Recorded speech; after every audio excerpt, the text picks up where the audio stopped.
Oh my gosh, I'm trying something new and I just wanted to see if it worked. It worked. Hi, y'all. Happy Sunday. Um, happy Sunday. Happy Mama Meditation Sunday. My name is Coach Yolanda. I'm an international spiritual life coach, meditation mama, certified birth doula, lactation consultant. Let's see, what else does she do? Oh, I am a Reiki master teacher. What else does she do? She does a lot of things. She dyed her hair. She's happy to be here. I'm grateful as always to be in your presence, whether it is live or whether it is through replay. I'm grateful that we have another Sunday to gather together.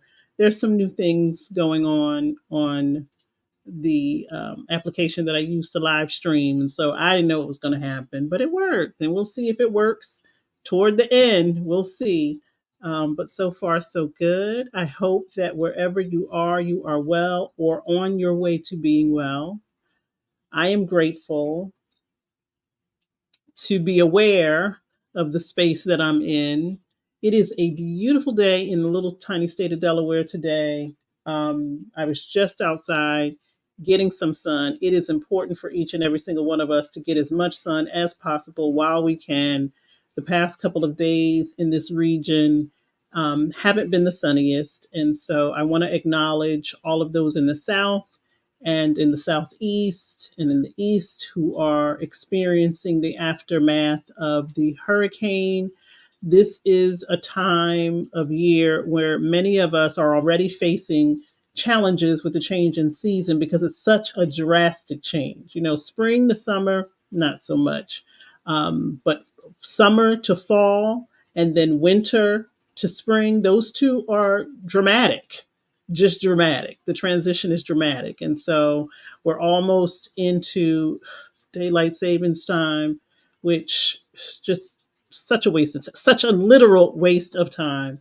But that affects us. It really affects our own internal timing mechanisms where we are used to or have gotten used to doing particular things at a particular time. The sun is out, and then all of a sudden the sun is gone, and all of a sudden it's cooler, and all of a sudden you're feeling more and more tired. So take care of yourself in the best way you know possible.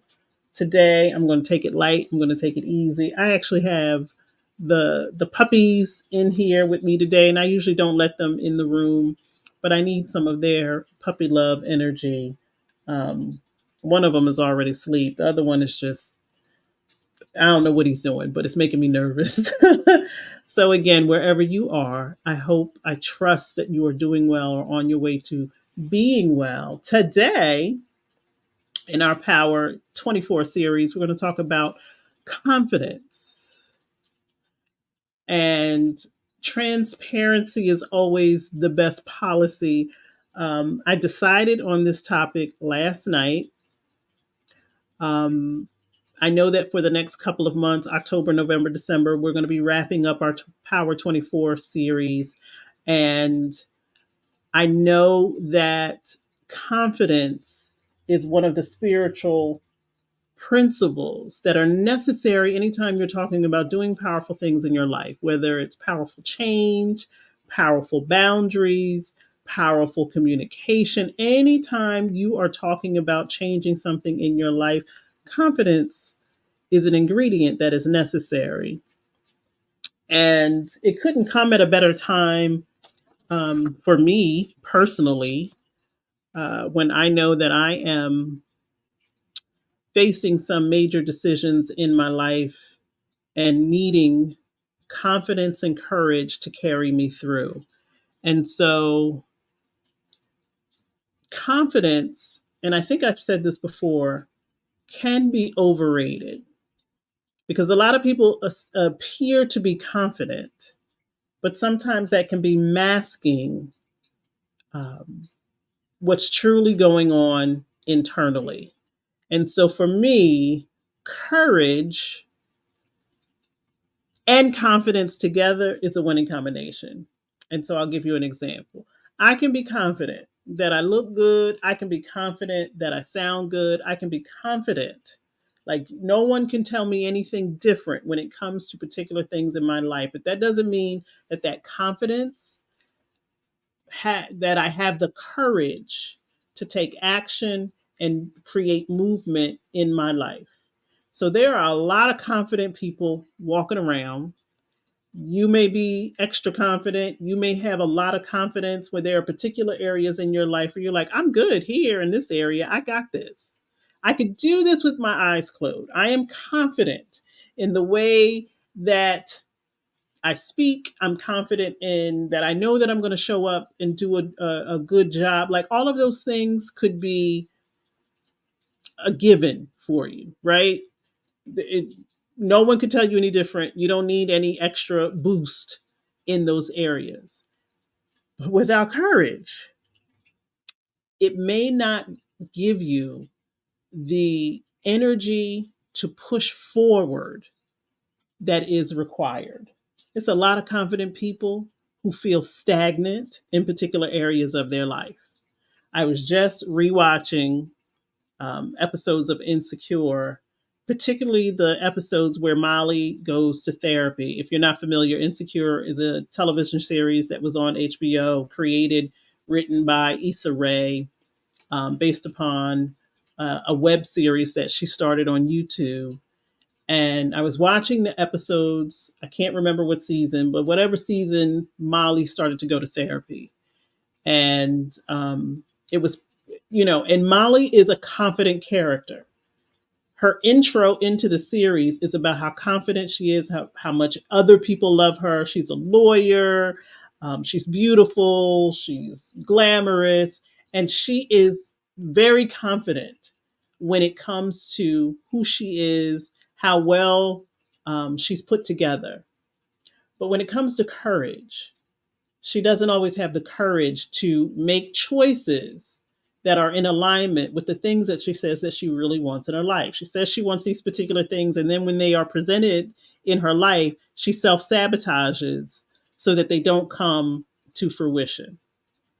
And I was watching it because I'm thinking about how that plays out in my own life currently, where I'm confident about who I am, confident about what I know, confident about my wisdom, my communicate. I'm confident. Nobody can tell me but me.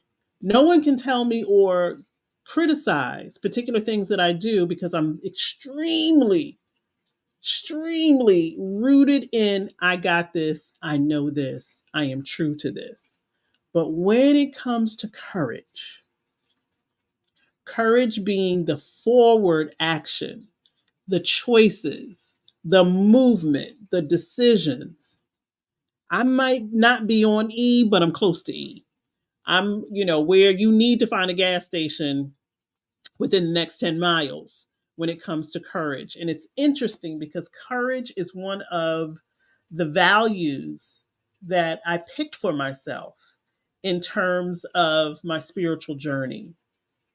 And so we will talk about that next week. Next week we're going to talk about self-commandments. We're going to talk about, do you have your own personal commandments? Now we are all familiar with the 10 commandments and what they mean. Do you have your own set of personal commandments? We're going to talk about that next week. But before we get there, before we start commanding things in our life, these are the things that we command to happen in our life, and it keeps the structure of our lives and in integrity. Do you have the courage? Do you have the courage that it takes to do the things that you know you are confident in doing? Hey, sweetheart, how are you? Hey, Natural Allie D, how are you? So many of us may be confident, knowledgeable, intelligent, self aware, accountable. I told you I had the puppies in here. What are you doing? Now he's over there by my altar. I don't know. Maybe he feels something, see something I don't see. Many of us are confident, but when it comes to the energy and the movement that is required, that's called courage. And so while the title today is confidence, because I want to make sure that we are acknowledging and aware that we know who we are. We've been doing this series for the whole year. We don't need any more. Now, this is not to say that you don't need to constantly become more and more self aware, but at this point in the year, you are very clear about who you are. Hopefully, you haven't just been writing down all of the ways in which you think you are wrong. Hopefully, you have been writing down all of the ways in which you know you are right. You know who you are, you know whose you are. I am, how am I? I'll talk about that in a minute. You know who you are, you know whose you are. That's not a question anymore. We know where we're spending our time. We know where our power is going. Hopefully, you have been doing the exercises that we've talked about. So you are so self aware about yourself. Nobody else could surprise you with new information. The only new information that is going to spring forth is going to come from you, some self discovery you have yet to make. But at this point, if we've been doing the work, last week we talked about what is the work. We talked about what the work is. If you don't remember that, then go back and watch the not from last week, from 2 weeks ago, because we didn't meet last Sunday. But if you know the work and you've been doing the work, and you are confident that you are clearer now than perhaps you were in the beginning of the year, perhaps you were even last week. You are very clear about who you are and the things that you would like to unfold in your life. Then we are at the point, we are at the epicenter of there's got to be some action. There has got to be some forward movement. And I know when we talk about courage, one of the things we think about first is risk. When we think of courage, we think of fear and we think of risk. We'll get there. Just let the word courage live in your spirit for a minute. All right, now you accept that confidence and that courage. Again, a lot of us are confident. We didn't educate ourselves and, do all of this personal development work for nothing. We are confident that we have tools in our toolbox to support us when necessary, mentally, emotionally, spiritually, physically. We know our stuff.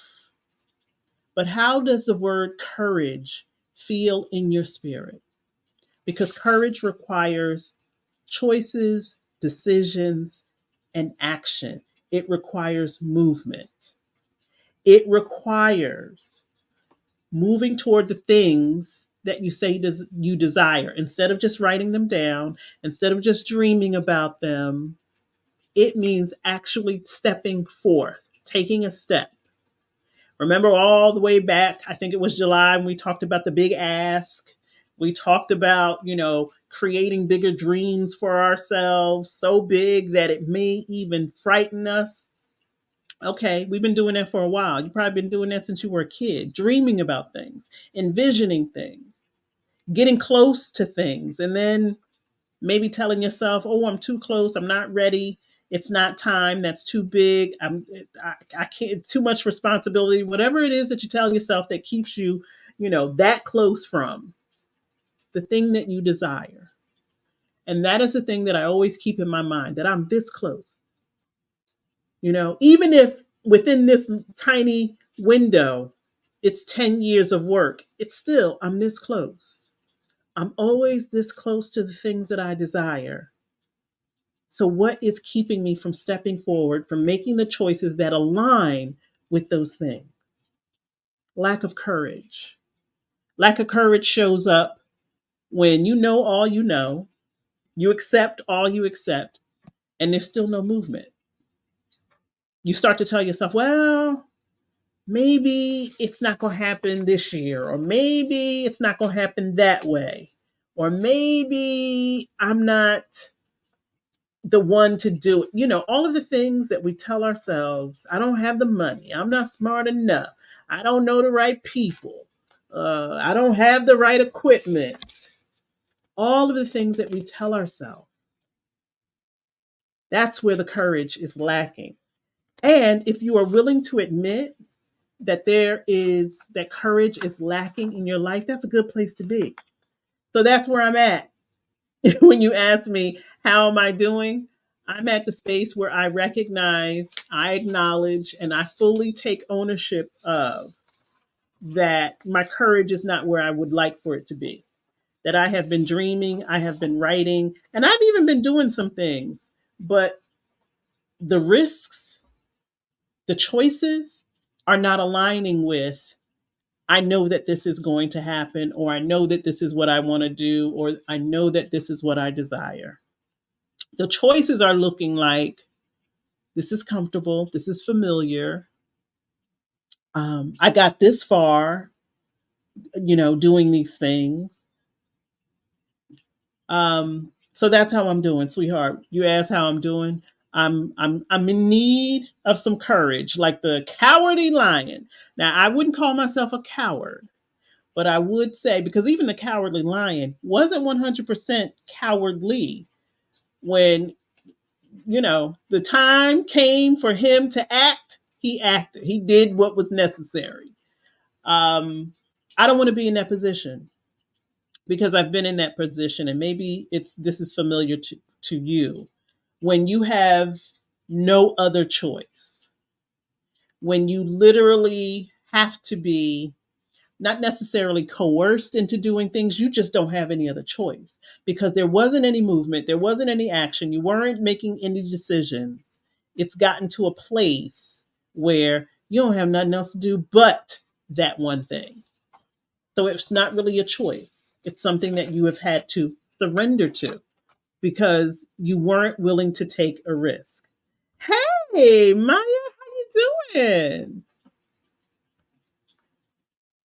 You feel, listen, I know that you do, because it's very common.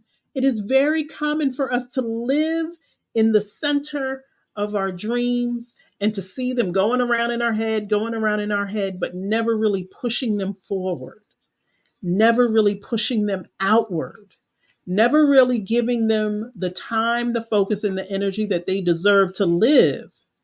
It's like, for all of you Harry Potter fans, and I don't know who that is, I am one. I can't remember which one it was, but I know it was after Dumbledore died. As a matter of fact, it was the last one, last Harry Potter movie. Dumbledore's already dead, and Harry realizes that he has to die in order for Voldemort to die. And so Harry dies temporarily, and he meets Dumbledore, I guess, in the afterlife. And there's this little thing under the bench. If you remember that scene from that movie, if you've ever even watched it, and they're having a conversation, and Harry's like, "What the heck is that?" And it's like, that's the thing that won't die. But it also can't live because it's not getting the love and attention that it deserves. So as long as it's not getting the love and attention that it deserves, eventually it will die. And I think it was the part of Voldemort that was, you know, causing him not to die.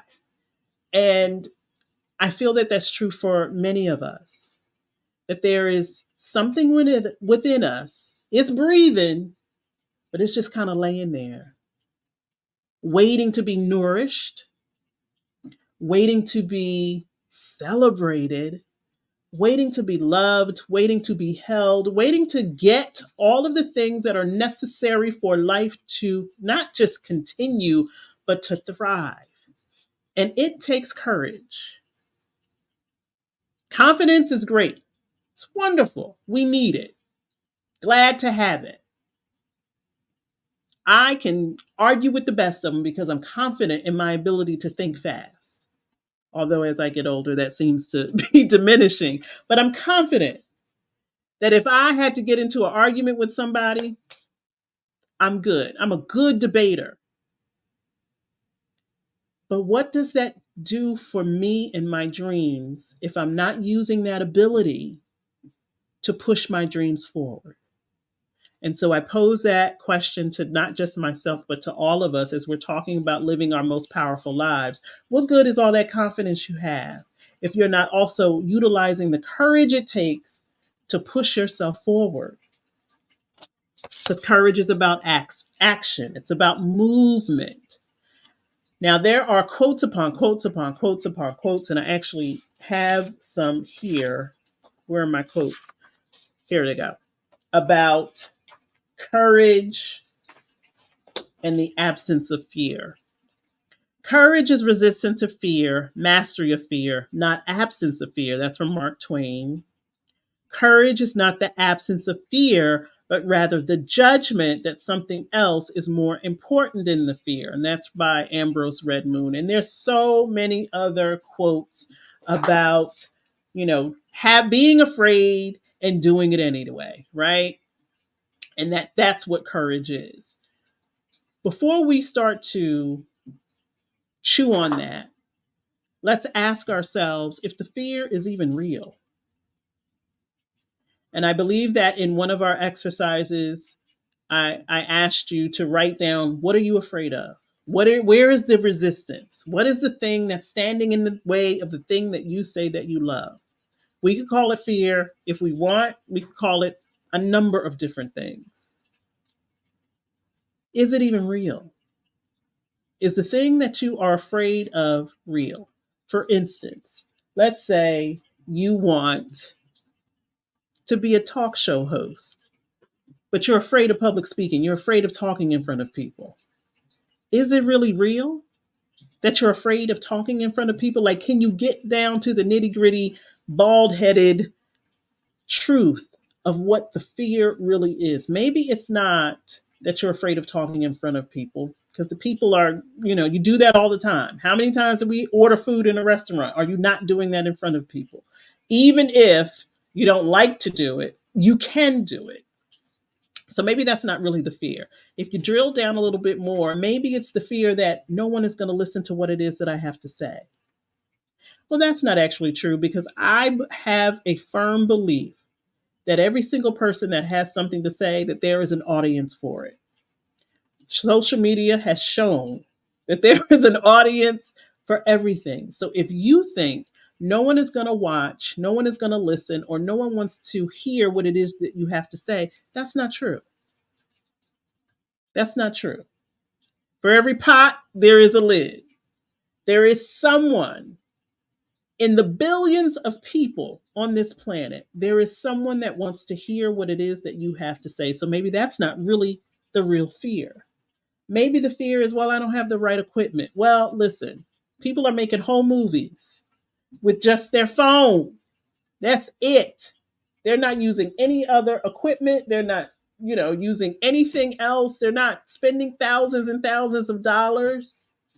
So that's not fear. If you take the time to write down what you believe the fears are, you might see that they're not even real. So you're going to let something that's not real get in the way of you being courageous, of you taking action. Now, there are absolutely some risks that are real. When people say, like when Beyonce was telling everybody to quit their job, that's not realistic.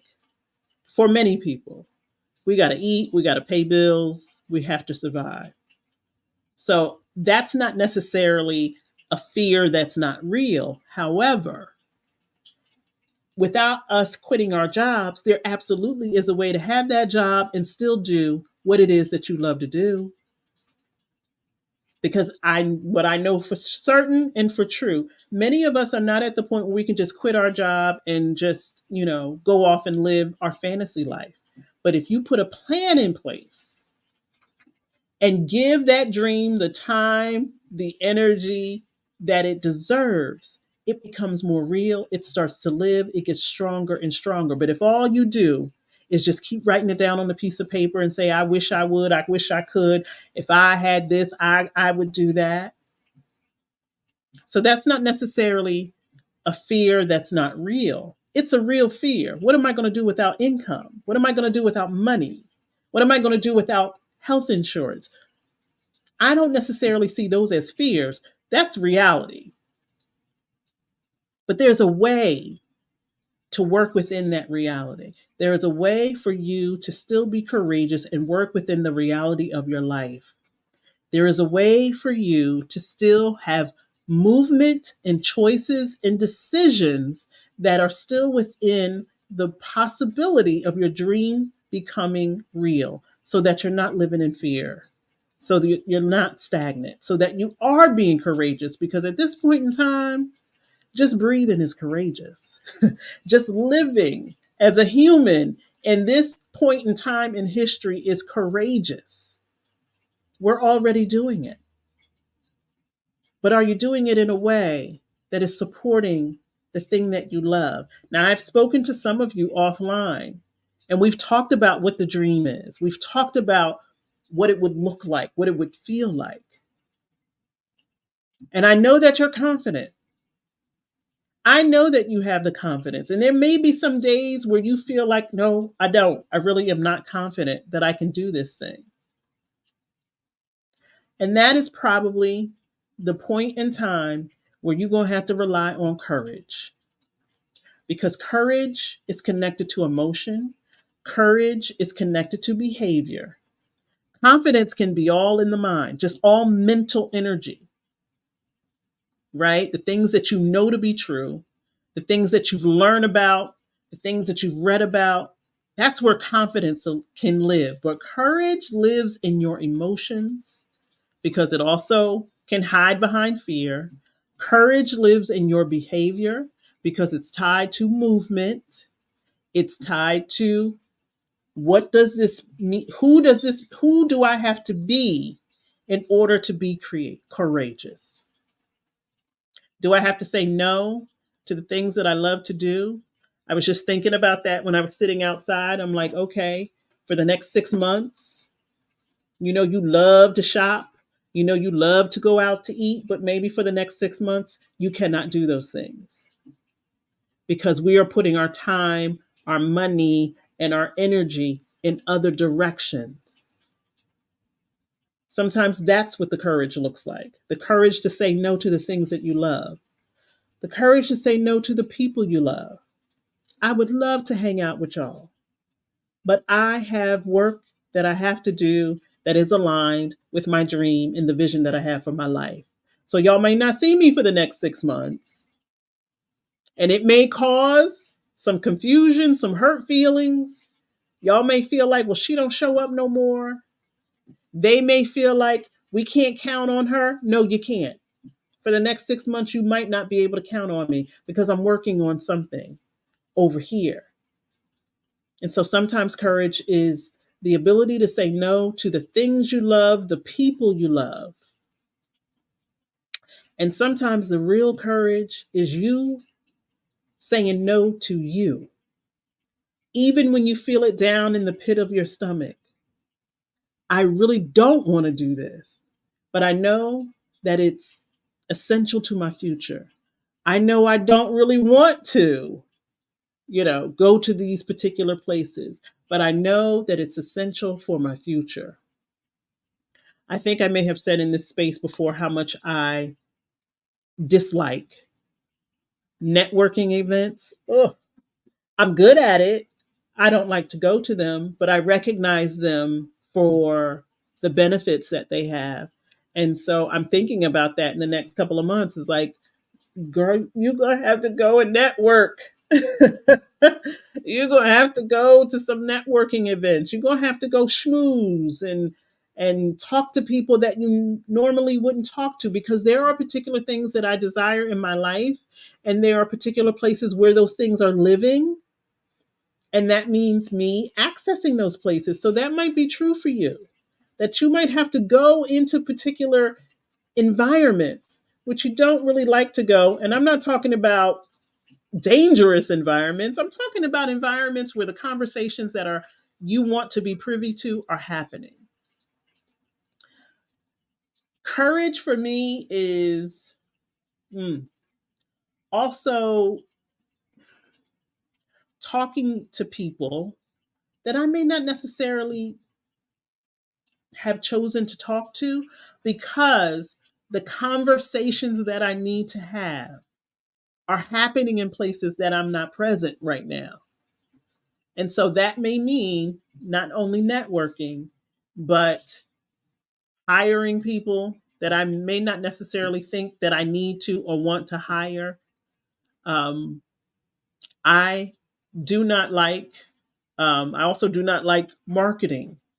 It feels icky to me, but I recognize that that's something that if I want to be in a particular place, that that's something that I have to invest in. So that means the courage to do the thing that I may not want to do, or that I've even been telling myself I don't have to do. Because that is another thing that happens. Sometimes we tell ourselves, I don't have to do that. I don't have to go there.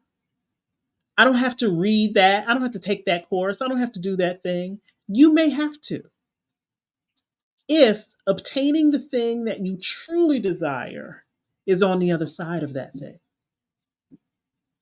And so, yeah, the choices that you may need to make. I can remember a time when I was growing up and I didn't understand it then. I certainly understand it now. But my mother would make these announcements. Okay, we're going to be eating beans for the next couple of weeks. And it wasn't that we really just ate beans, but it was a euphemism for we got to tighten our belts because we are in a financial situation where we're not ordering takeout, we're not going to McDonald's, we eating beans. And anytime I heard her say we eating beans, I knew what that meant. It didn't mean we were going to be eating just beans. It meant that we were not going to be eating in the same way that we were accustomed to eating, because that was a choice that my parents had to make. Again, I didn't understand it then, but I certainly understand it now with the things that we are seeing going on in our life right now. I'm sorry, y'all. I'm looking at my turtle who is acting a monkey in his aquarium. He flipped himself on his back, but he turned himself right. He's fine. Well, we may have to be making those choices for ourselves. Have the courage. Have the courage to say, you know what? This might be temporary. You know what? This may be risky. You know what? I may not like it while I'm doing it. You know what? I always dreaded that I would have to engage in this behavior, whatever it is for you, because you've written down the fear. You're trying to see if the fear is true. And even if it is true for you, it doesn't mean that you just abandon courage and be like, well, I ain't nothing I can do about it. No, have the courage to make a choice, to make a decision that says, you know what, I'm going to push beyond that. Because I guarantee you, what you did not consider is that when you use the courage to push yourself forward, it sends an energetic message out into the universe. It absolutely does. When we are so busy being comfortable and doing things the same way, expecting something to be different, you're not sending no messages out, because this is tried and true behavior. Are you at the point in time where there is some risk involved that needs to be involved in the choices and the decisions that you are making for your life? If you are someone who wants to live from a position of power, then it may be time for you to do that. Well, how do I know it's time to make that decision when you can't think of anything else? When you recognize, I've been living in this safe place for so long and I am so comfortable here that I'm starting to lie to myself that this is where I want to be. I told a lie to myself, I would say maybe 2 months ago, where I was like, you know what? I don't really want to travel anywhere. I don't need to travel anywhere. I've already gone to all of the places that I want. And I knew that that was a lie from the pits of hell, but it's what I needed to tell myself, instead of saying you don't have the time or your finances are not in a place where you could travel. So convince yourself that you don't want it. How many of us try to convince ourselves that there are particular things that we want, but then we try to convince ourselves that we don't? That is also living in a safe space. And you have to recognize when you are telling yourself that, when you are doing that, when you are convincing yourself, this is okay. I'm all right where I'm at. I don't need those things. Ooh, Erica said, that's you. That's a good place to be, to recognize when you are doing that, when you are trying to convince yourself Well, this isn't bad. Yes, take one step. First of all, stop lying to yourself. Stop as they say, gaslighting yourself. Well, we try to, make it seem like it's good. And that's not to say that you're not living a good life.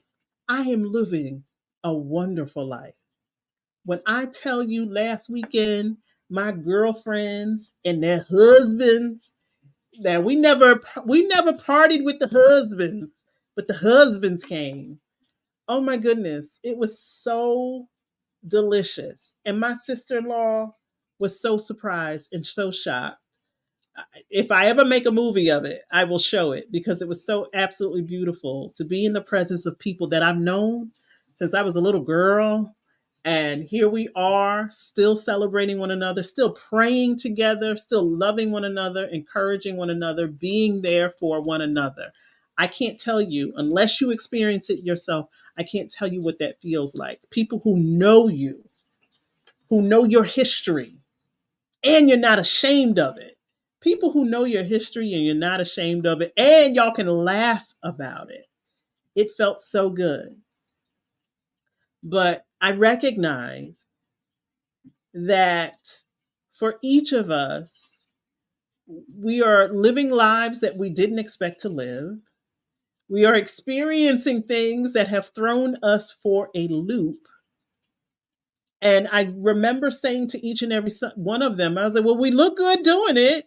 Even in the midst of all of this turmoil going on in our lives, we look good doing it. And that, I think, is what most of us do. We make it look good. It looks very convincing. But, baby, you know the real deal. You know the truth.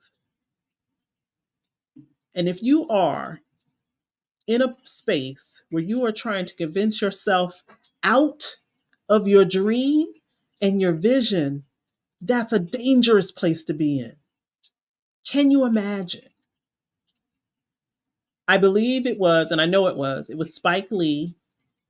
I think Spike Lee, when he won his long overdue Oscar, in his speech, he talked about his grandmother and how his grandmother cleaned houses so that he could go to Morehouse. And although he took the film school classes at Spelman, um, but she did that for him. And he said, one of the biggest killers of dreams can be parents who don't support their children's wildest fantasies. You know, and I know that there are many of us whose parents said, get you a comfortable job, get you a good government job so you can get them good government benefits so that when you retire, you could be set for life. And there's nothing wrong with that, unless it wasn't your dream. I know many of us found ourselves in careers because it was the safe thing to do, but it doesn't speak to your heart. Can you imagine right here, right now, in the year of our Lord 2024, where you are trying to convince yourself out of something that you desire? Some would call that settling. Some would call that, you know, I call it diabolical. And I say that even when I am doing that to myself. Yes, me, Yolanda, international spiritual life coach, and convince her that some of the things that I desire are not mine to have. Let's take a breath. Whew, let's take a breath for all of the times that we've tried to convince ourselves I'm okay where I'm at. I'm okay with what I have. And that's not to say that we aren't grateful for what we have and where we are. I am very, very grateful. I am living a idyllic life where I get to celebrate with my loved ones. My children are doing well, and I love them dearly. But I also know that there's more that I desire. I also know that there's more for me. I also know and can call myself out when I'm not living up to the dreams and the vision that God has placed in my life. So I'm not even just talking about the things that I desire. I'm talking about the things that the divine has provided and created for me to walk in. I know it, and you know it. And how often do we try to convince ourselves, well, that's not really mine. That's not for me. That's for someone else. If it were mine, then I would be given all of the resources to make it true. We already talked about that 3 weeks ago. You are the greatest resource you will ever come in contact with. Hey, my love. Thank you. Ooh, you. It's you. No one has to give you something else. No one has to provide something else. No one has to do it. It's you. And so, when are we going to start to create courageous choices? Do you even know what a courageous choice looks like for you? If not, take your journal out, take a notebook out, and write and just keep writing into what it is that you desire. You can feel it in your chest, you can feel it in your throat, you can feel it in your hands. Take away the financial part of it, take away the education part of it, if that is part of it. Take away all of the things that you see as a barrier and just write. No one else has to see what you're writing. Write what it looks like. I use the example of a talk show host. So I see myself larger than Oprah. I've got, a show that comes on every day. Do y'all remember Oprah came on every day? It wasn't just once a week. That sister was on every single day and for years sustained an audience of millions. It is possible for others to do so. And others have done. I don't know how many of y'all were watching TV in the 90s, but everybody had a talk show in the 90s, and it was a bunch of foolishness. You had comedians with talk shows, you had regular old people with talk shows. I mean, every single day, commanding the attention of millions. And it is still going on. I don't have it, but for those of you who have TikTok, there are people on there commanding audiences of the millions every single day. What makes you think, if that's your dream, what makes you think that whatever you dreamt is impossible or can't happen? It's not going to happen if you don't take the confidence that you've already built up and sprinkle it with some courage so that there is some movement forward. I don't want to call anybody out, so I'm just going to call myself out by saying I am not living up to the potential that I have for myself.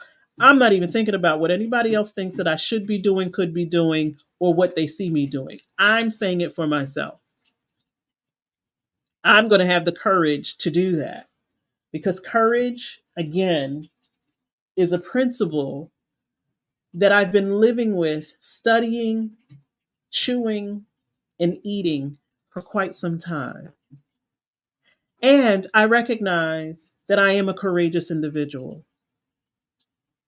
Last Sunday, when my girlfriends, we were all together, we were encouraging one another. One of the things that I said is, and in the midst of that encouragement, we were laying ourselves bare, saying some of the things that were going on in our lives. What I loved most, nobody clutched their pearls and was like, oh my gosh. We were just listening, like, yeah, girl, I understand. Because in each and every single one of our lives, and we don't know every single person watching this stream, I don't know what you're going through. And I would never diminish or belittle whatever situation you may be facing right now that for you feels insurmountable. Other people may not even know it. I know I have something going on in my life right now where I feel like, I don't know about this one. And I consider myself to be a courageous person. But what I said to my girlfriends last Sunday is, as sure as the sun continues to shine in the sky, I know that hope and love and joy and prayer is possible. I know it is. I could not be sitting here running my mouth if I did not believe it to be true. I couldn't be. Surely some of the things that I have experienced in my life were enough to take me out of here. Please, and any single one of us, if we think about the worst point in time in our life, the worst day of our life, could say the same. Hey there, my love. How are you? It is an absolute blessing to have that. And so every single one of us has already utilized the necessary courage to get through our daily lives and to get through the worst thing that you have ever experienced. I know, I know I'm a courageous individual. And if you don't see yourself that way, then you need to do some rewinding of your life. Because I know there are many, many courageous moments that you may have forgotten about, diminished, discounted. I know each and every single person, and I'm pointing over here because this is where on my screen where the comments show up. Each and every because I've talked to you personally, I know that you had to gather up courage that you probably didn't even know you had. That you probably on the other side of it were, where did that come from? So what why would it now be any different? Why would now, at this point in time in your life, be any different than all of those other times? As I said earlier, confidence, we got it.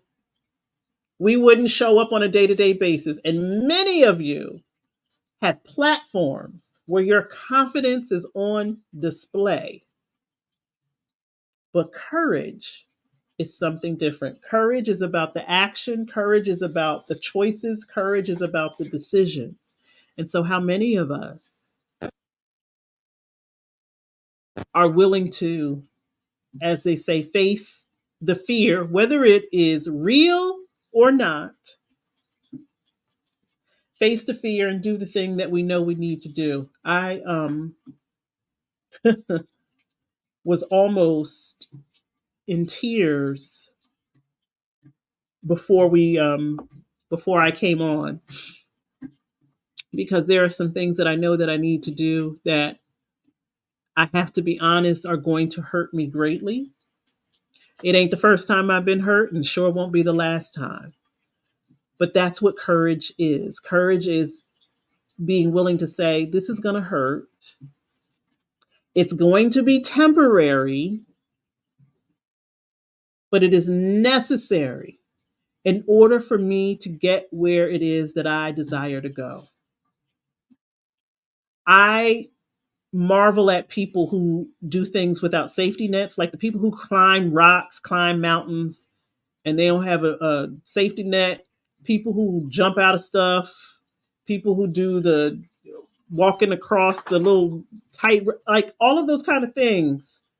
If I were to do them, I'd need a parachute. I need several cables connected to something. Like I need to know what the safety mechanisms are. I've been ziplining one time, and when I tell you, even that to me was an exercise in trust, because I don't know if these wires are gonna pop. I don't know if you screwing this thing on right. I don't know your intentions, man, that is helping me get into this gear. This might be your first day. You might be high. I don't know. I know I had to muster up courage just to do the little zip line that I did. The people who do things without the safety net, I don't know if there's something loose up here or what, but I know that their courage lives in a particular place that pushes them forward. And for many of us, we're not doing those risky kind of things. For many of us, the risk is a conversation we don't want to have, some money we don't want to spend, a place we don't want to go, a goal with a date that we don't want to set, a change in our lifestyle. Nobody's asking you to, God forbid, lose a part of your body or any of those things. It's literally conversations, it's interactions that we are afraid to have because we don't know what's going to happen. But what we do know is where we at right now, we can't stay there. We cannot stay where we're at. And so we are required to do something that requires a lot of courage. And what I'm saying to you today, you already have it. You might need to turn it up. You might need to revisit it and say, you know what? Remember the darkest time of my life? I got out of that. I may not even remember all of the things that were required for me to get out of that, but I'm out of it. Now, some of us might feel, I got a toe out of that place. It's still pretty dark where I am.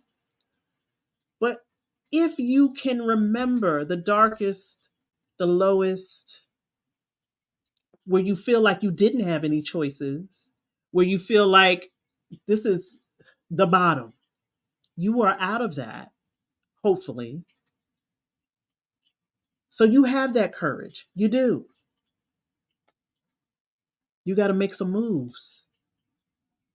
And even me saying that, I feel tightness in my chest. And so when we get to meditation, we're going to see where is the barrier to courage showing up for you, because the courage is already in your body. There's some barrier. It could be in your mind, it could be in your heart, it could be in your physical body, where maybe you need to walk out of something and your feet feel like cement, or maybe you need to call attention to something and your throat feels like it's got frogs in it and you can't say it. Or maybe it's simple as that. I need to unfollow, or I need to follow, or I need to call attention to something, and it really starts with me doing this, but I'm afraid to do it. I'm afraid to do it. Turn up the courage that you already have within you. And if you need to sit and write, which is what I've been doing, trying to write down all of the things that I believe to be the barrier. And if I'm going to write down what the barrier is, I better be courageous enough to write down what the entry point is. How do I release that?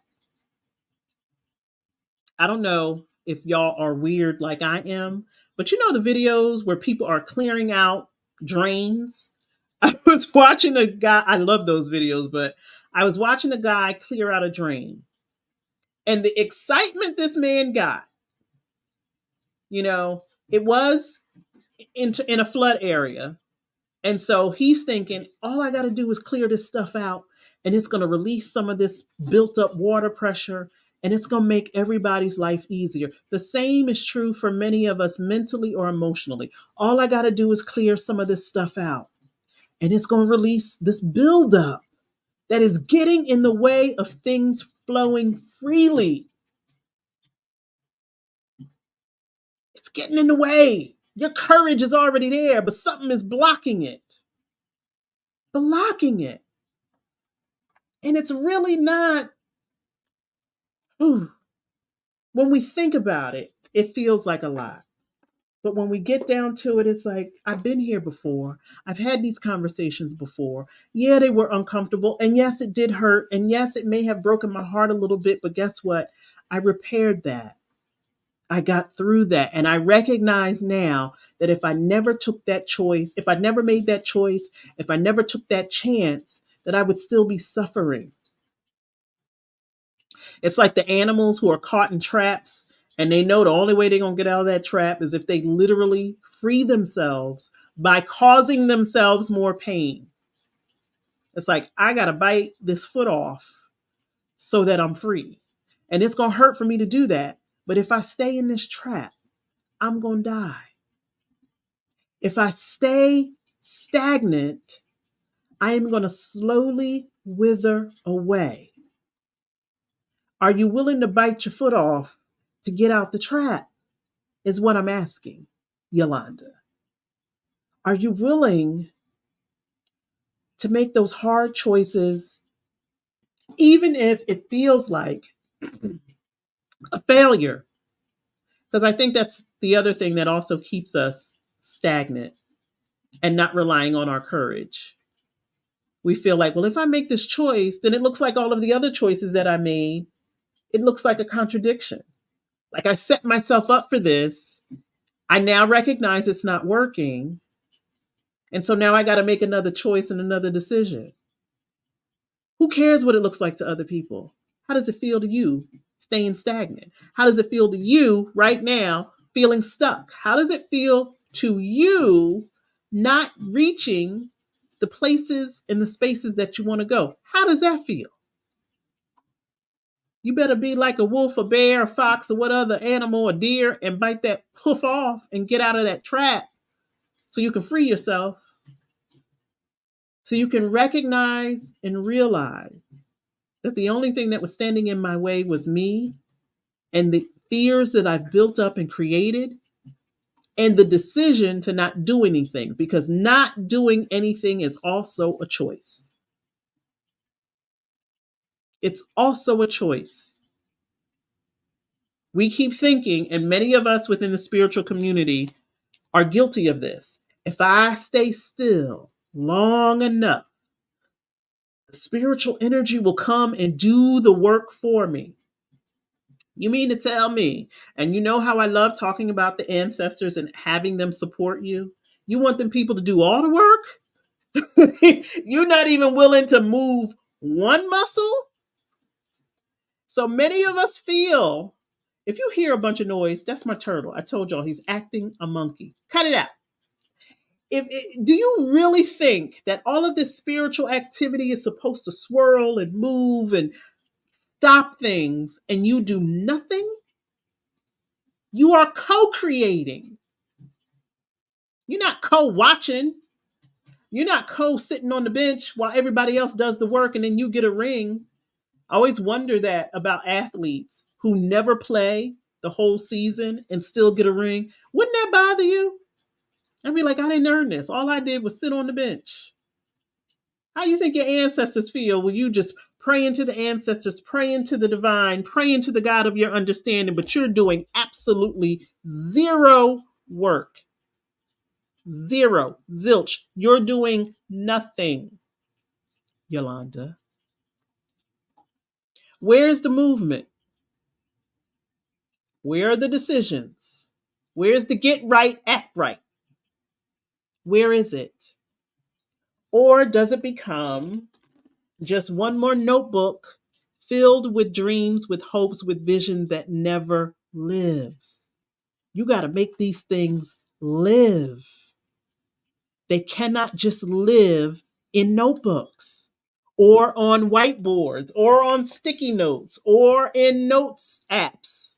They got to breathe and they need nurturing, and you have to pour that into them, and you got to make a move. We know what happens to muscles that don't move.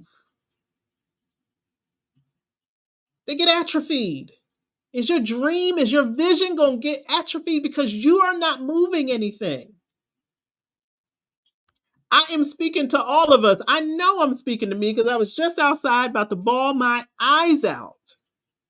And I'm like, now you got to go in there and tell everybody to summon up the courage that you're out here crying about. I'm literally out there crying like, I know I have courage. I know I do, but where is it? Where is it? It's in here. It hasn't gone anywhere.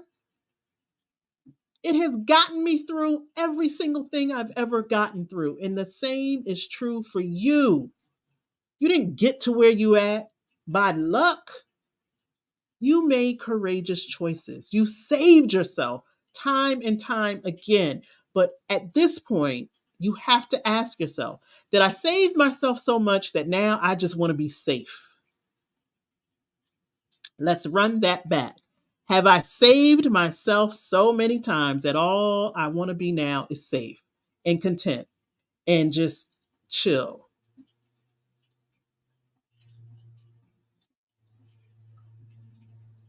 Tell the truth. Are you wrapping up a bunch of things with glorious dreams and visions, but don't nobody see them? Ain't nobody seen none of that work. You haven't taken a step forward. Yeah, you like that, right? Because a lot of us are out here co-watching. We watching the universe. We're watching God make moves. We're like, yeah, and my time is coming. But you sitting on the bench, not moving, not contributing to the thing that you were created for. You're not contributing to because you're scared. We all scared. I was also just listening to Janet Jackson's The Velvet Rope, one of my favorite by Miss Jackson. And I remember when it came out, she had the red hair and the nose in her ring, and everybody's like, Janet done lost her mind. What is going on? And the album was very sexual, and oh my God, what's going on with the baby girl Jackson family?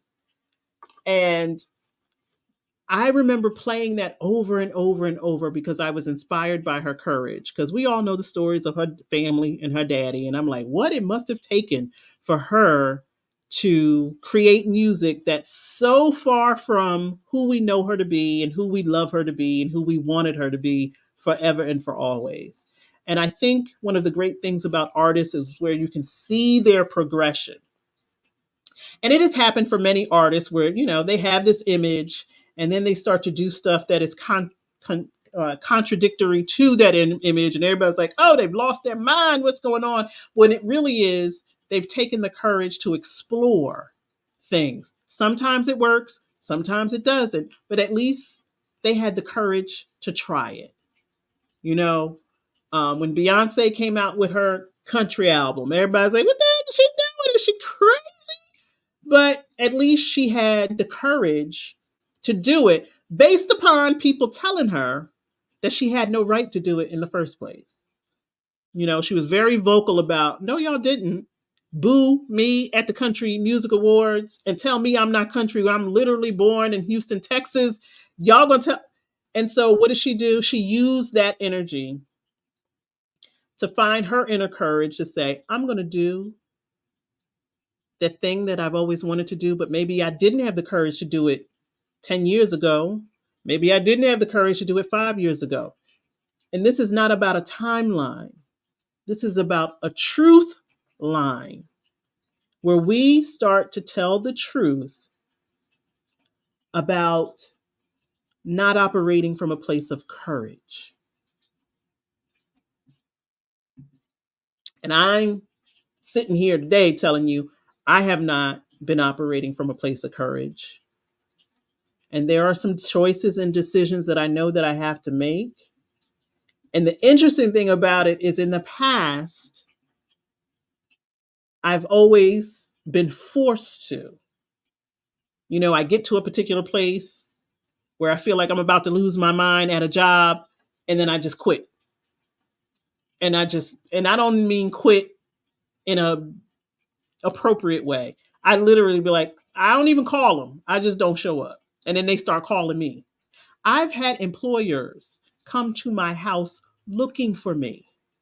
They thought something happened to me because I'm just like, I'm done. I'm not coming back. If I left anything at the job, y'all can keep it, sell it. I don't care. I'm done. But that wasn't really me being courageous. That was me getting to a point where it was more coercion. Like I have no choice. I don't want to live my life like that. And none of us should live our lives in a place where we're not making active choices and decisions. We've gotten to a point where there's no other choice or decision to make.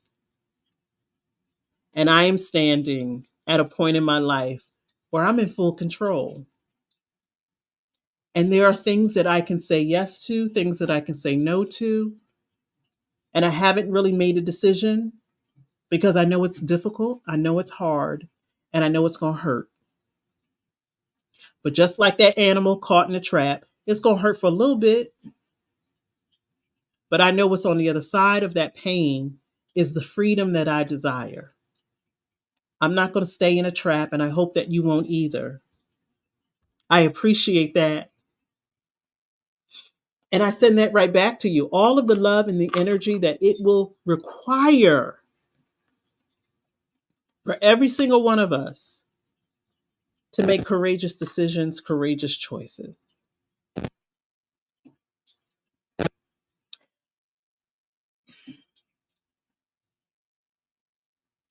I'm thinking, or what I'm receiving in this moment is that I hope that each and every single one of us has also, in our journey of healing, created a healing toolbox, so to speak, for ourselves.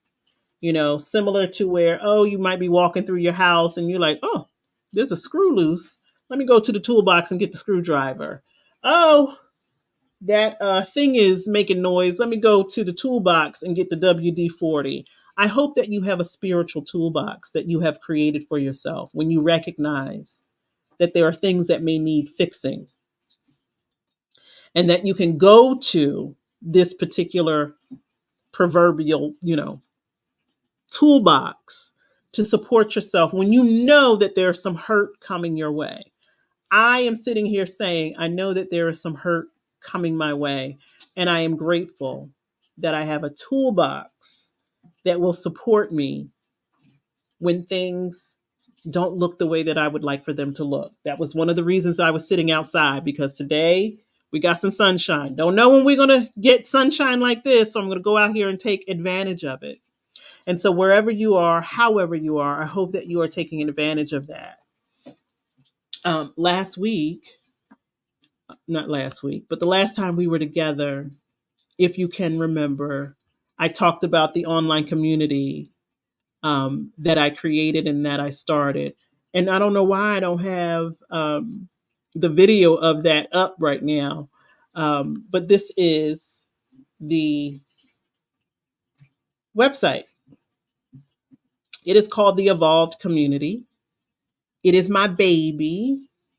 Thank you for those who have joined already. We are still building, we are still growing, but that has become something in my toolbox. The work that I am doing in that space is to help balance the choices that I know I have to make in other places in my life. And so I can pour my time, my attention into that space.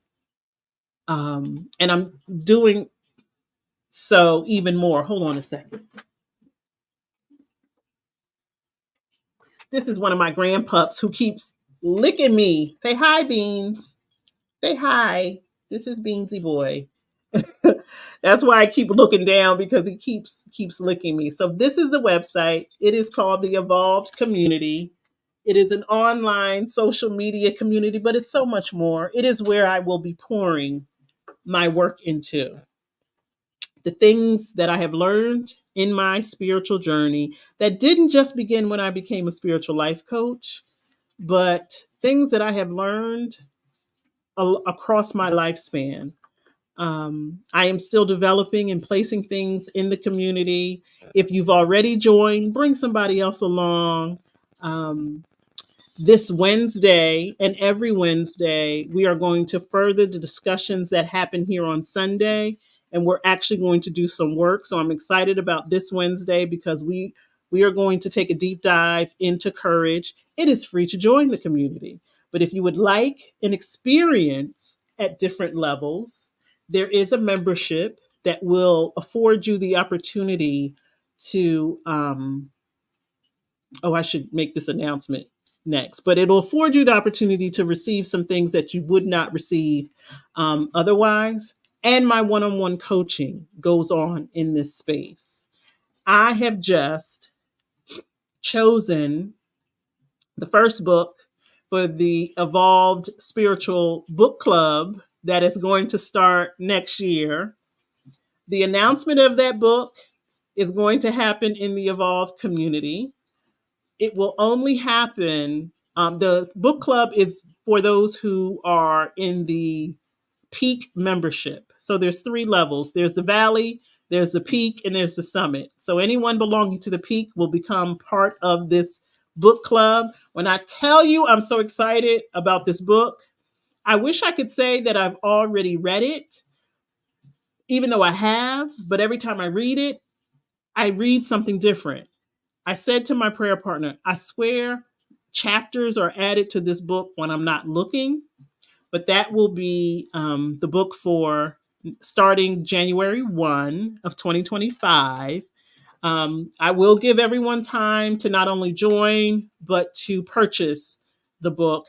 And I am requesting that anyone joining the book um, club get the actual book, because there is a spiritual connection when you own the physical copy of the book. I know we love audiobooks, I know we love ebooks, but I'm telling you, for this particular book club, you're going to have to get the book. You're going to want to get the book. And I'm so excited about the book. I'm so excited to jump into that next year. Um, the other announcement about the community space I want to make is that the Mama Meditations might be moving to that space and coming off of YouTube. I'm still thinking about that. But I am going to, and I have committed to pouring all of who I am into this community, um, which means that I may limit myself in other spaces. But I'm still trying to decide if that's what in fact I want to do. But come on in the community. As I said, we're still building. Something else that is near and dear to my heart that I haven't done in quite some time. I've spoken about it before. I used to host a prayer line for 3 years, 3.5 years. Every single morning, we would gather online, individuals from around the world, and we would pray together, meditate together, and I miss that. I really, really need that back in my life. So that will be happening in this community. So pretty much anything that I'm doing is going to live and breathe in the Evolved space. So that is the website to join. I'm grateful for those of you who have already joined.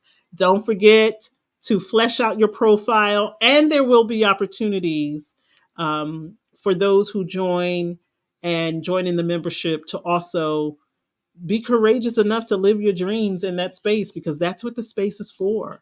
I want it to be a safe space for spiritual socializing. It's one of the reasons I came off of Facebook, because it wasn't feeding my spirit. It might be one of the reasons I come off of Instagram, because it doesn't feel like it. If it doesn't feel like it's feeding my spirit, then I don't want to be a part of it. And so, um, as I said, thank you to those of you who have already joined. For those of you who are interested in joining, that is the link to join. This little dog is just doing whatever he wants to do. So let's meditate, y'all. And as I was sitting outside, um, this is the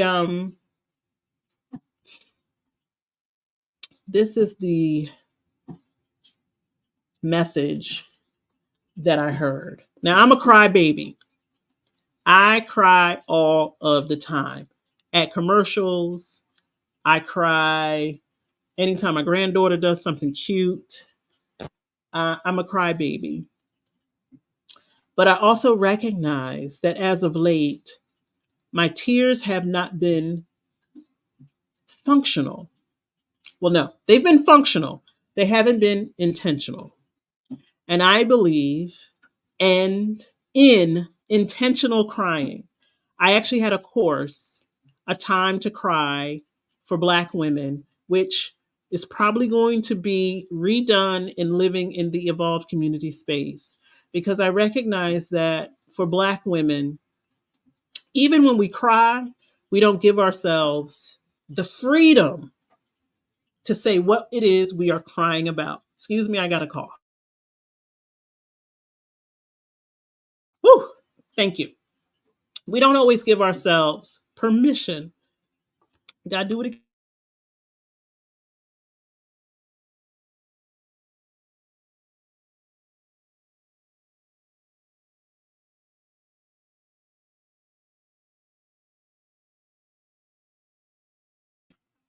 We good? Okay. We don't even we don't always give ourselves permission to allow our tears to have a voice, if that makes sense. Sometimes we cry when we're angry, but we don't really allow those tears to also be tears of sadness. Or we're crying when we're sad, when we're really angry.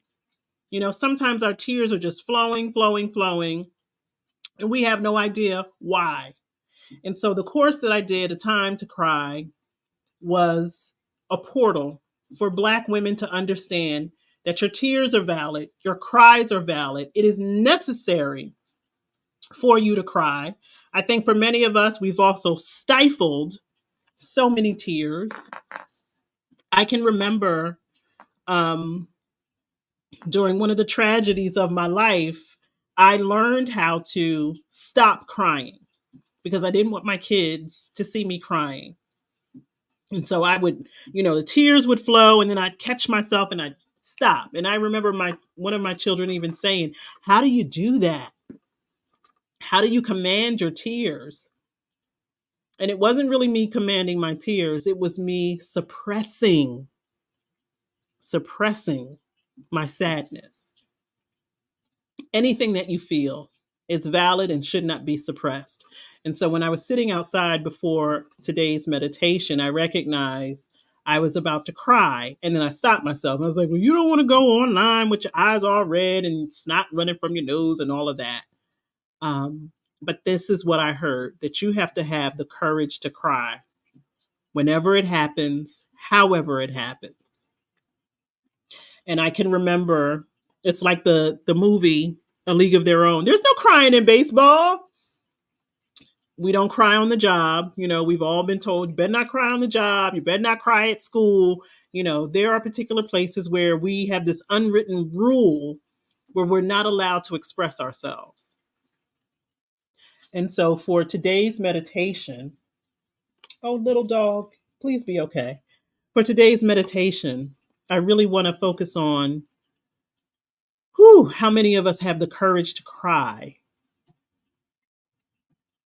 How many of us really have the courage to tap into those emotions that are building up within our body that we don't feel comfortable letting go?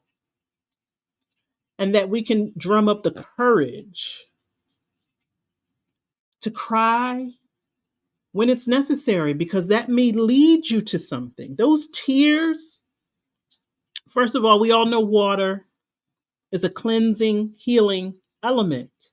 And those tears may lead you to some healing that you didn't even know was waiting for you. And so while I was trying to give everyone the benefit of not seeing my red eyes, and also because I put on eyeshadow today and mascara and I didn't want to ruin it, um, I recognize that along with me turning up the courage in my life, I also have to turn up the courage to cry at the things, at the choices that I'm about to make in my life. And it's okay to cry and be courageous. Yes? All right. Say that to yourself. Don't think that if you are crying, that somehow you lack courage or you lack confidence. We are multidimensional creatures. So you can cry and have a fit and still be courageous and still be great and still be magnificent. It's not an either or, it's an and. Life should be about ands. I am a crybaby and I'm courageous. I can remember being young and my brother picking on me And I would start crying, and this rage would come out of nowhere, and I'm crying and fighting at the same time. We can be multiple things at the same time. We have convinced ourselves that to feel and express multiple emotions all at once is craziness when it's absolutely authentic. I can love you, be mad at you, be frustrated by you, want to kiss you, want to hug you, want to cry with you, all at the same time. And I'm grateful that there are places and spaces that I can do that where someone isn't like, we need to call some people because she is crying and smiling and laughing all at the same time. Oh, my love, my love. And it happens. And I believe that that is why I heard that when I was sitting outside about to bawl my eyes out. And then I was like, no, don't do it. And it's like, no, you got to have the courage to cry because you have no idea what's on the other side of that. When I was talking about your courage being trapped and clearing some stuff out, it's probably on the other side of that cry.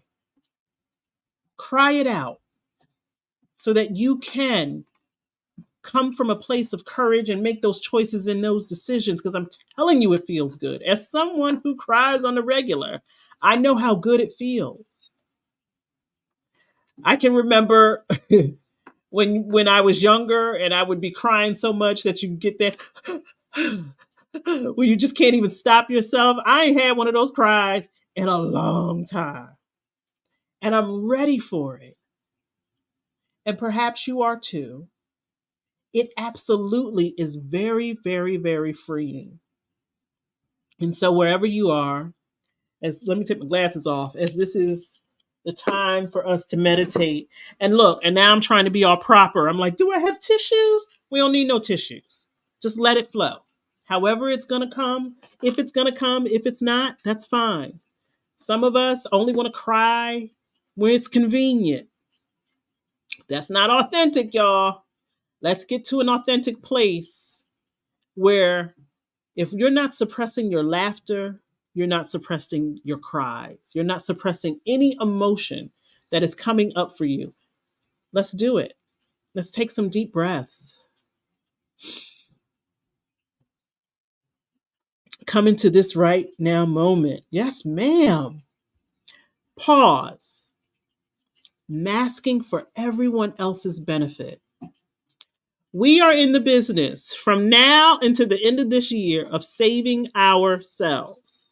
Doesn't mean that other people can't be saved with us, but your priority is going to be put your own oxygen mask on first. Everyone, think about that. Think about that.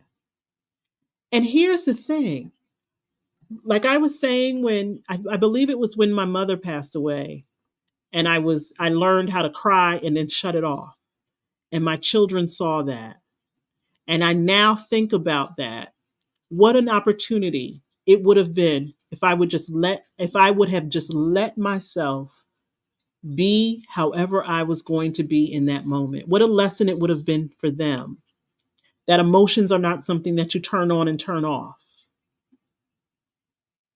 And so I'm saying to each and every single one of you, have the courage to express yourself freely at all times in the best of ways, to where whatever it is you are expressing does not get diminished. Because I know that we are a society that is uncomfortable with tears. And so for many people, you start crying, they don't even know what you're crying about. They just want it to stop. One of the things that we learned in our spiritual life coaching journey is to not disrupt when someone is crying. You don't pull out tissues, you don't rub their back, and it's not because you don't want to comfort them, it's because you want them to have the freedom to express themselves so that they know it is okay to do so in your presence. I have a child who is always talking about, I don't know what to do when people cry in front of me. And the reality is, you don't need to do anything. but create space for them to do that, where you're not shoving tissues in their face, where you're not telling them to stop, get it together, where you're saying, I see you. And it appears as if you are in pain. And I'm going to sit here with you while you figure that out, while you express that, because it's important for you to do so. And so, as someone who loves to cry in the shower because no one hears it, as someone who loved to cry in the car or, go outside and do it, I'm going to cry wherever I need to cry. You have no idea how that will impact someone else. And if you are like me and you cry when other people cry, it may spearhead. And that was my intention with that course, A Time to Cry, that it spearheads a movement where we can all cry together and not be ashamed. And that's what I felt last Sunday with my girlfriends, that the tears could flow and we didn't feel ashamed for it. But when someone cries in front of you, it's them saying, I am in pain. And I'm sharing that in front of you. So this is the real me. Now, sometimes people can use tears for manipulation. I'm going to trust that we all have the discernment to know that. Because I also recognize that we live in a society where people prey upon other people. And so sometimes the tears can be used as manipulation. I recognize when I have done that myself. I know when I was a kid, I was like, tears don't fail me now because I don't want to get in trouble. I don't want to get this beaten. So let me get some tears. Let me cry like somebody's killing me. So, I can get this to stop. I recognize that. But if you've gotten to a place in your life where you are turning your emotions on and off, I'm going to ask that you stop and reconnect that part of yourself, that where it's okay for you to feel whatever it is you're feeling, no matter who is present. Whew, and I know as women, a lot of our survival is dependent upon us controlling our emotions for the benefit of others. We don't want them to see us crying because then they're going to think we weak. We don't want them to see us angry because then they're going to know that they got us upset. We don't want them to see us happy because then they're going to know how to, push our buttons and make us happy. Like, we have been taught to control every emotion for our survival. Make sure you are spending time in places and spaces where you don't have to do that. And this is one of those. And so let's take some deep breaths. Come into this space, this energy, this time when we are saying we have the courage to cry if necessary. Because we recognize that courage may require us to break some things apart, and courage may require us to put some things together. That we may have to ask for things, or we may have to go to people that might be uncomfortable for us to do. And we don't want to do so out of desperation. Mm-mm. We are coming from a place of power where we recognize that I desire to remove my ego from the equation so I can see clearly and make choices that are aligned with my power, that are aligned with the courage that is already within me, that is a sum of the work that I have been doing on myself because I've been doing so much personal development in my life. And because I am on this freedom journey, I recognize that I can't do it without courage.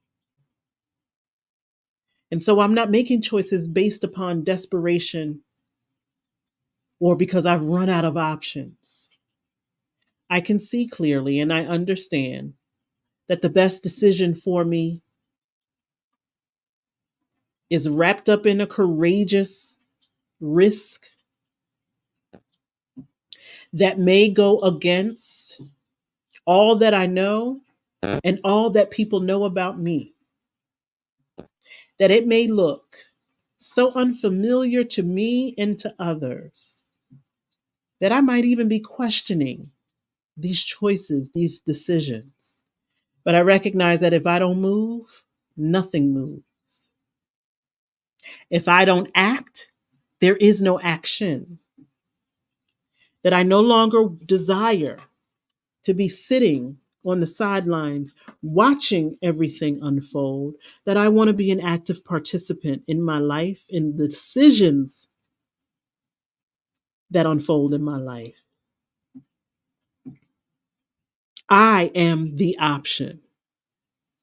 I am the choice. I am the resource. It's me. It's not for me to wait for someone else to make a move first so that I know how to move. We're not playing chess. We're not playing checkers. This is life. This is my life. And I want to be an active participant in my life. I don't want to wait for other things to unfold and then I move. I don't want to be reactionary. I don't want to wait while others decide for me. I'm a big girl, I'm a big boy. I want to make my choices that have been the result of clear thought,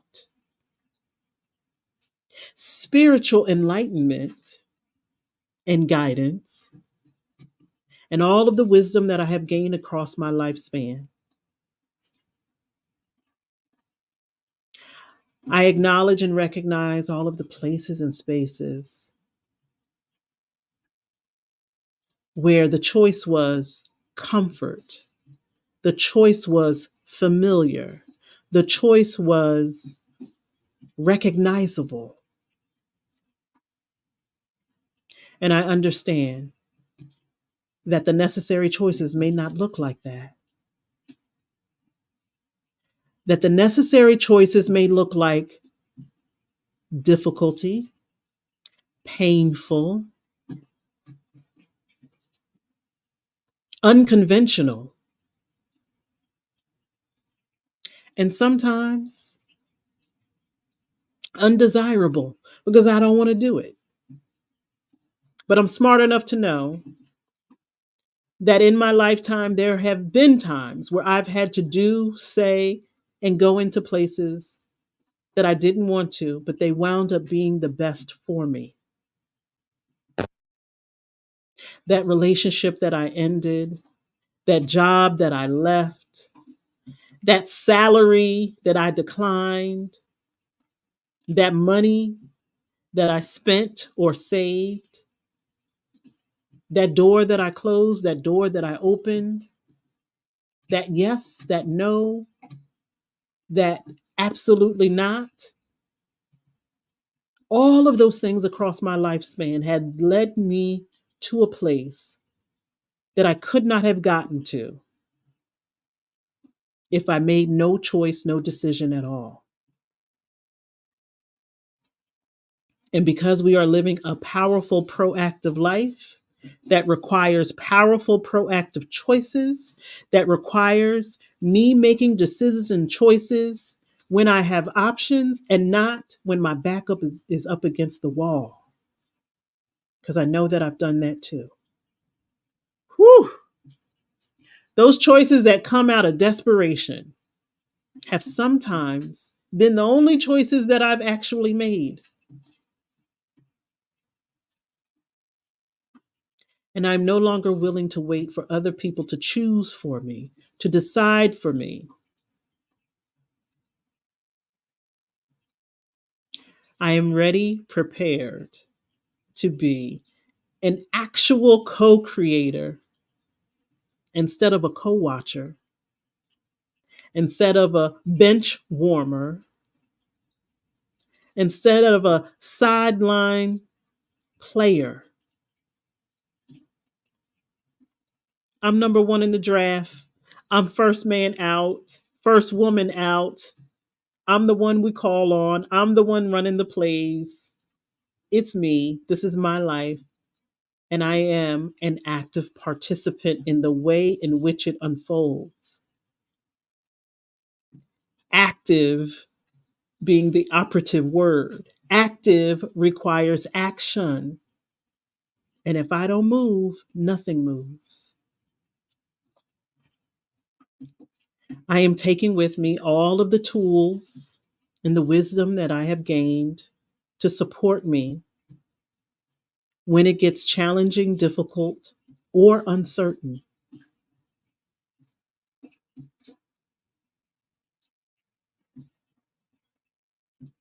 This courage that has been created within me did not come by lightly.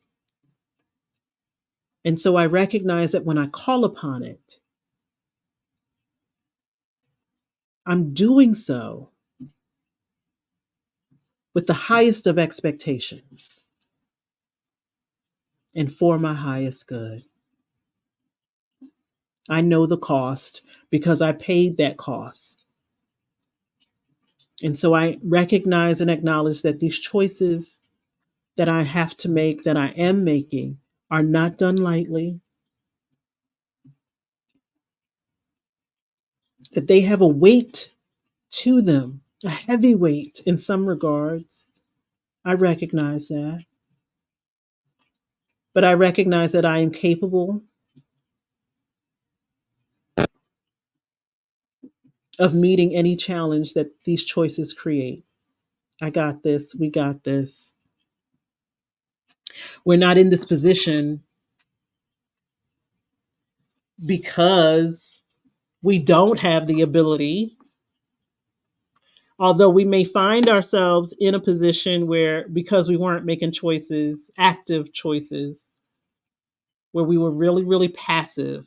And I recognize that I've been really passive about some things. And I can't be passive about the things that I'm passionate about. We cannot just be passive about the things that keep us up at night, about the things that fill up all of these notebooks that we have. We can't be passive about that. No. The same passion that you have for the things that you love to do is the same passion that you have to have for the habits and the actions that are required for that thing to be real. You can't say, I can't wait to, have my own whatever, whatever, whatever, and then be like this in creating it. I don't know. I guess. It just can't work that way, y'all. It just can't. We cannot be passive about the things that are meaningful to us. And so, if there are things that are meaningful to your life, whew, confidence is not going to get you there alone. And I know that this particular meditation is labeled confidence. I have to admit that I was worried that if I labeled it courage, that the word would scare people, because it does. When you say courage to some people, they're like, I ain't got that. Man, not me. You're not talking to me. But confidence, people love that word. They're like, oh, I want to be more confident. You couldn't be more confident. You already are confident. You know your stuff. Even if you don't admit it to other people, or even if you compare yourself, which I hope you're not doing, even if you may compare yourself to someone else and you're like, oh, I'm not as bubbly as them, or I'm not as outgoing as them, or I don't, you know, you,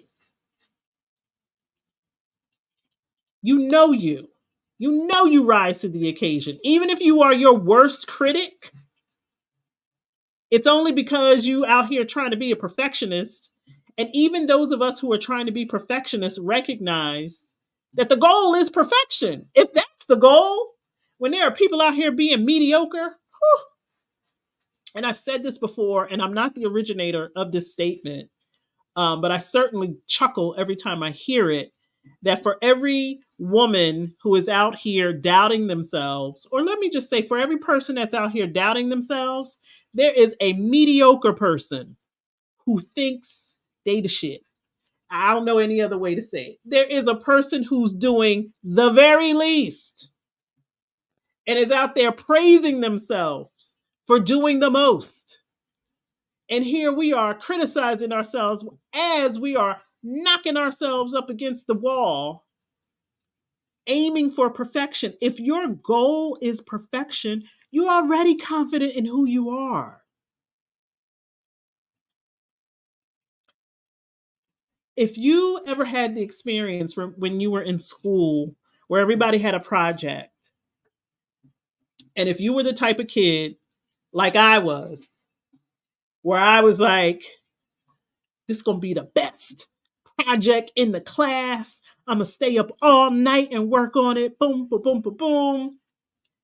And then you go to school and your project is great. And then you see some of the other projects and you like, you did that an hour before school started. Doing the barest of minimums, Erica, and praising themselves.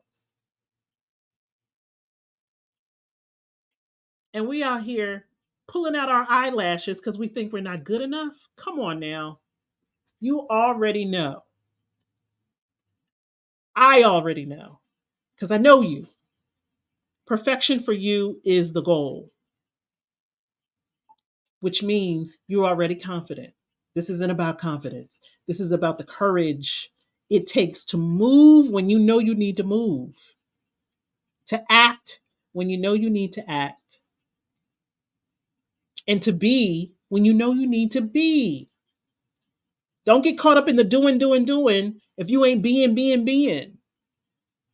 If that makes sense to you, it's like, let me prepare, let me prepare, let me prepare. You done prepared yourself 20 million times. Do the thing. I was in an Uber last week, and it just so happened to be someone that I had been in their car before. And I was like, you know that thing we were talking about last time? What you doing with that? And he was like, I haven't done anything. I said, all right, let me get back in a car with you again. And you haven't done the thing that you said you were going to do. And I hope that person is watching because that person said that they were going to subscribe to my channel. So I'm talking to you now. Let me get in your car one more time and you haven't done that thing you said you was going to do. We're going to have a conversation. How about that? How about that? You too, my dear. You have a great rest of your day and a great rest of your week. And so, for those of you um, who need further encouragement, if you need me to yell at you some more, I will be doing so on Wednesday in the Evolve community. Wednesday is where we have our deep, deep reflection about what went on today, and we actually do some work. Again, it's free to join and it's free to access those live, 6 o'clock p.m. Eastern Standard Time in the Evolved community. There are other levels of membership. I encourage everyone to just join and recognize and realize that we're still building the community.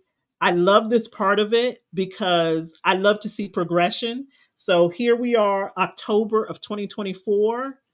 This time next year, I'm going to be like, look at us. Look at us. Look where we came from. I am so grateful to all of you who have already joined. If you ever need some assistance in the space, inbox me. You can inbox me on here. You don't need to email me. There's a chat feature. It operates just like any other social media application. There is a feed. There is, you can post things. There's video. There's a whole bunch of stuff. There is a section that I'm going to be building up in the next couple of weeks. It's called Buy It. If you have something that you are selling, put it on there. If you don't know how to do it, then tell me what it is and I'll put it on there for you. That is the marketplace. I want us to feel confident and be courageous enough to say, this is my stuff and I'm putting it out in the world. No more of it just living, breathing in here and in here. Let it out. Let it out. I love y'all. And I'm so grateful um, that you allow me to be who I am. You allow me to grow in the way that I need to grow. You allow me to say and do things as I need to say and do them. I am so grateful for that. I'm grateful for your patience. Anytime I'm like, hold up, I need a break, or hold up, I'm not doing this or I'm doing that, you allow me to figure things out. And I'm grateful for that. Have an amazing rest of your day. For those of you who are already in the community, I'll see you Wednesday at 6 o'clock p.m. Eastern Standard Time. And for those of you who haven't joined yet, go ahead and join. Bring somebody else with you. So if you feel more comfortable at having somebody in the space with you, um, I'm excited about it. I'm excited about what this week has. And as I continue to make courageous choices in my life, I am grateful for the support. I love y'all. Have a great rest of your afternoon.